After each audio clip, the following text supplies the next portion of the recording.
So when humpbacks, there we go, another breach, you can see the eye. Doesn't that sound like the most painful belly flop you could ever imagine?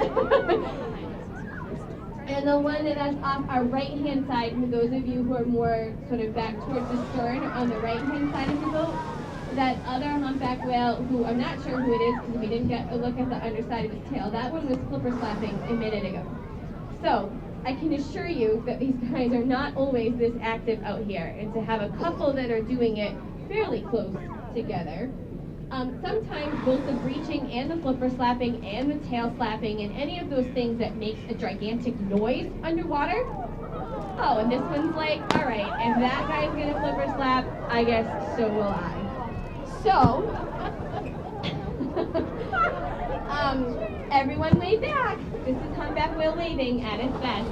No, really, it's called flipper slapping, and what these whales do while they're out here, in theory, we probably don't know 100% for sure, but when they do that, they're certainly making a gigantic noise underwater, and sound actually travels much faster and further underwater than it does in air. So one of the theories of why these whales do these kind of active behaviors, one of the reasons there's a tail breach in the roll,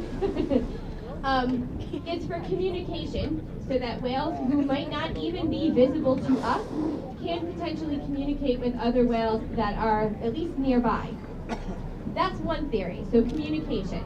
Then if you look at this guy's flipper and the corner of its tail, which is so beautifully displaying for us right now, if you see those kind of lighter tannish colored brown specks, those are barnacles. And humpback whales, because they are such slow swimmers usually, in part due to their gigantic flippers, tend to pick up a lot of what we call hitchhikers on their body. Watch that whale as it moves too, because sometimes you might notice, like when it puts both out, when it puts both of its flippers out to either side very quickly, that sometimes is when the whale will, whoa, there's another great tail breacher, tail kick. The whales really use those flippers for stability and balance in the water, and so sometimes that's also a clue when you watch them long enough. Pay attention to their flippers.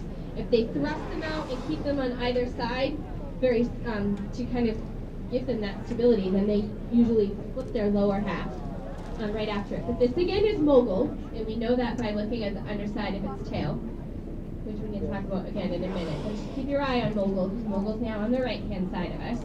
And there's another tail shot from that whale. And again, this one has been quite active.